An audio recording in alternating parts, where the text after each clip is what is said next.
రుగా అడుగుపెట్టేద్దాం. ఆ college first days గుర్తున్నాయి కదా? కొత్త మొహాలు, కొత్త అలవాట్లు, ఒక రకమైన కొత్త ఫీలింగ్. మొదటి రోజున్న హడావిడంతా తగ్గిపోయి క్యాంపస్ కొంచెం మనదేనటంపించడం మొదలైన సమయం ఇది. ఈ సందడి వాతావరణంలో మన ప్రధాన పాత్రలు రామ్, సీత చాలా నిశ్శబ్దంగా ఉంటారు. కాని వాళ్ల చుట్టూ ఉన్న వాతావరణం, ముఖ్యంగా వాళ్ల స్నేహితులు మాత్రం దానికి పూర్తి భిన్నంగా భలే యాక్టివ్గా ఉంటారు. సరే, ముందుగా క్లాస్ రూంలో ఏం జరుగుతుందో చూద్దాం. మన కథలో స్నేహితుల తొలి అడుగులు ఇక్కడే పడతాయి. ఒకవైపు రామ్, సీత అసలు మాటల్లేవు, కనీసం పరిచయం కూడా లేదు. కేవలం దొంగచూపులు, సిగ్గుపడటం వరకే. కాని వాళ్ల ఫ్రెండ్స్ అరుణ్, రాధ అలాగాదు. వాళ్ల కళ్ళు ఎప్పుడూ చురుగ్గా అబ్జర్వ్ చేస్తూనే ఉంటాయి, గుసగుసలాడుతూ మాటల్తో ఆట పట్టిస్తూనే ఉంటారు. ఈ నిశ్శబ్దానికి, ఆ అల్లరికి మధ్య ఉన్న తేడానే ఈ కథను భలే ఇంట్రెస్టింగ్గా ముందుకు నడిపిస్తుంది. ఫర్ ఎగ్జాంపుల్, ఇక్కడ అరుణ్ క్యారెక్టర్ని గమనిద్దాం. రామేమో బోర్డువైపు చూస్తున్నట్టు కవరింగ్ ఇస్తూ సీత వైపు పదే పదే చూస్తుంటాడు. అప్పుడు అరుణ్ ఒక అదిరిపోయే కౌంటరేస్తాడు. ఓయ్, బోర్డ్ మీద మ్యాథ్స్ క్లాస్ జరుగుతుంటే నువ్వు మాత్రం ఇంకో సబ్జెక్ట్ చదువుతున్నట్టున్నావే అని. రామ్ తను జాగ్రత్తగా క్లాస్ వింటున్నాననే భ్రమలో ఉంటాడు. కాని అరుణ్ ఈ ఒక్క మాటతో ఆ భ్రమని బద్దలు కొడతాడు. ఫస్ట్ ఇయర్లోనే రామ్ ఫోకస్ ఎవరిమీదుందో చాలా తెలివిగా బయటపెడతాడు. మరి అటువైపు సీత దగ్గర కూడా ఖచ్చితంగా ఇదే జరుగుతుంది. ఏంటి, ఆ అబ్బాయిని నేను మాత్రమే చూస్తున్నానా అని రాధ డైరెక్టుగానే అడిగేస్తుంది. అరుళ్లాగే రాధ కూడా సీత వేస్తున్న దొంగచూపుల్ని వెంటనే పసిగట్టేస్తుంది. సీత సైలెంట్ చూపుల్ని రాధ తన మాటలతో బయటపెట్టేసి తన ఫ్రెండ్ మొహం ఎర్రబడేలా చేస్తుంది. అసలు వీళ్ళిద్దరి అబ్జర్వేషన్ స్కిల్స్ ఎంత షార్ప్గా ఉన్నాయో కదా. ఇక క్లాస్ రూమ్ నుంచి లైబ్రరీకి వెళ్తే ఇక్కడ వీళ్ళిద్దరూ కేవలం గమనించడం వరకే ఆగకుండా యాక్షన్లోకి దిగుతారు. నిజానికే రామ్, సీత వాళ్లంతట వాళ్లు వెళ్లి మాట్లాడుకునేంత చొరవ తీసుకోలేరు. అందుకే ఈ అరుణ్, రాధ కలిసి ఒక మాస్టర్ ప్లాన్ వేస్తారు. ఇద్దర్నీ ఒకరివైపు ఒకరిని నెట్టడం, బుక్ షెల్ఫ్ దగ్గర కావాలని దగ్గరగా నిలబడేలా చేయడం, ఆ తర్వాత వాళ్ల నిశ్శబ్దం మీద కామెంట్ చేయడం. ఇదంతా ఒక పర్ఫెక్ట్ స్క్రీన్ ప్లేలాగా జరిగిపోతుంది.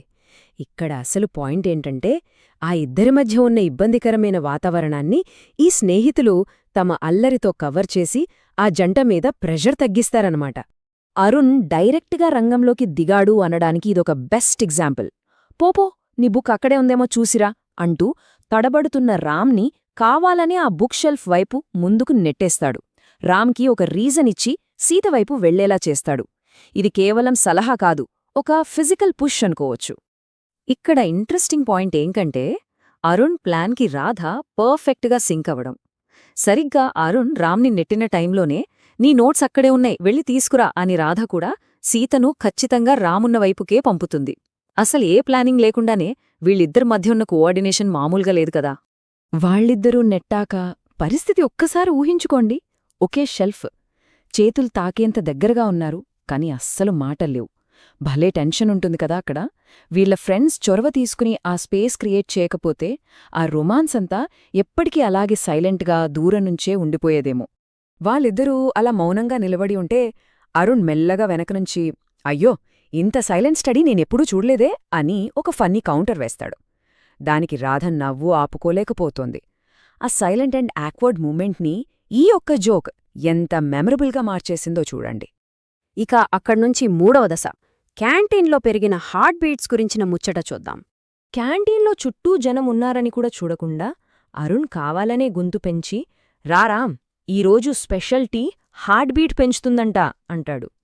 ఉద్దేశ్యపూర్వకంగా ఆ హార్ట్ బీట్ అనే పదాన్ని వాడి రామ్ని ఓపెన్గానే ఆటపట్టిస్తాడు.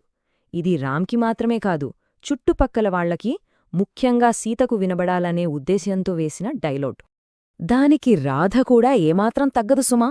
వెంటనే ఆ మాటల్ని క్యాచ్ చేసి, అవునా, మా ఫ్రెండ్కైతే ఇప్పటికీ హార్ట్ బీట్ ఫాస్ట్ అయిపోతుందిలే అని కౌంటర్ ఇస్తోంది. అంటే రామ్, సీతల మధ్య ఉన్న ఆకర్షణని వీళ్ళిద్దరూ అందరికే వినబడేలా బయటపెట్టేస్తున్నారన్నమాట. ఒక రకంగా ఆ సైలెంట్ రొమాన్స్కి వీళ్లే వాయిస్ ఇస్తున్నారు. ఇదంతా విన్నాక రామ్, సీత ఒక్కసారిగా షాక్ అయి ఒకరినొకరు చూసుకుంటారు. మళ్ళీ వెంటనే సిగ్గుతో చూపు తిప్పేసుకుంటారు. గమనించారో లేదో, ఆ జంట మధ్య కనీసం ఆ చిన్న చూపైనా కలవడానికి బ్యాక్గ్రౌండ్లో వీళ్ల ఫ్రెండ్స్ ఎంత కష్టపడుతున్నారో, ఎంతో కొలాబరేటివ్గా, ఏమాత్రం మొహమాటం లేకుండా మ్యాచ్ మేకింగ్ చేస్తున్నారు. మరి రోజు ముగిసే సమయానికి ఇది ప్రేమ కాదు, జస్ట్ ఒక ట్రైలర్ మాత్రమే అని చెప్పే ఫైనల్ స్టేజ్కి వచ్చేద్దాం. ఒక్కసారి ఆ రోజు మొత్తాన్ని రివైండ్ చేసుకుంటే, పొద్దున్న క్లాస్ రూంలో సైలెంట్ అబ్జర్వేషన్, మధ్యాహ్నం లైబ్రరీలో నేరుగా ఇంటర్వెన్షన్, సాయంత్రం ఇంటికి వెళ్లేటప్పుడు కామెంట్రీ. ఒకే ఒక కాలేజ్ రోజులో ఈ ఇద్దరు స్నేహితులు ఆ రొమాంటిక్ టెన్షన్ని స్టెప్ బై స్టెప్ ఎంత సిస్టమాటిక్గా బిల్డ్ చేశారో చూడండి. మొత్తం ఎస్కలేషన్ అంతా వాళ్ల కంట్రోల్లోనే ఉంది. సాయంత్రం ఎవ్వరి దారిన వాళ్లు వెళ్తుంటే అరుణ్ రామ్తో గుసగుసగా, స్లోగా బ్రో, స్టోరీ అప్పుడే స్టార్ట్ అయింది అంటాడు. అంటే తన స్నేహితుడి ప్రేమకథకి తానే నెరేటర్ అండ్ డైరెక్టర్ అన్న సెల్స్ అవేర్నెస్ అరుణ్లో చాలా స్పష్టంగా కనిపిస్తుంది. ఆ బాధ్యత అంతా తనదే అన్న ఫీలింగ్ అనమాట. అదే టైంలో రాధ కూడా సీత చెవిలో, అంత టెన్షన్ పడకు, ఇది ప్రేమ కాదు, ఇంకా ట్రైలర్ మాత్రమే అంటుంది. ఇక్కడ మనం అర్థం చేసుకోవాల్సిన విషయం ఏంటంటే, వాళ్లకి బాగా తెలుసు ఇది పూర్తిగా ప్రేమగా మారలేదని. కాని వాళ్లు రాసిన ఒక అందమైన టీజర్ లేదా ఒక ఉపోద్ఘాతం అని మాత్రం పక్కాగా తెలుసు. ఇక వెనక్కి తిరిగి చూసుకున్నప్పుడు అక్కడ నవ్వు లేదు, ఏడుపు లేదు. కాని ఒక సైలెంట్ క్వశ్చన్ అయితే మిగిలిపోతోంది, ఇది ఎక్కడికి తీసుకెళ్తోంది అని. నిజమే, ఇదింకా ప్రేమ కాకపోవచ్చు, కాని ఏదో ఒక ఫీలింగ్ అయితే మొదలైంది. స్నేహితులు వేసిన ఈ పునాది మీద ముందు ముందు ఈ ప్రేమకథ ఎలా మారుతుందంటారా? అసలిలాంటి ఫ్రెండ్స్ లేకపోతే కొన్ని ప్రేమకథలు మొదటి అడుగు కూడా వెయ్యవేమో కదా. మరి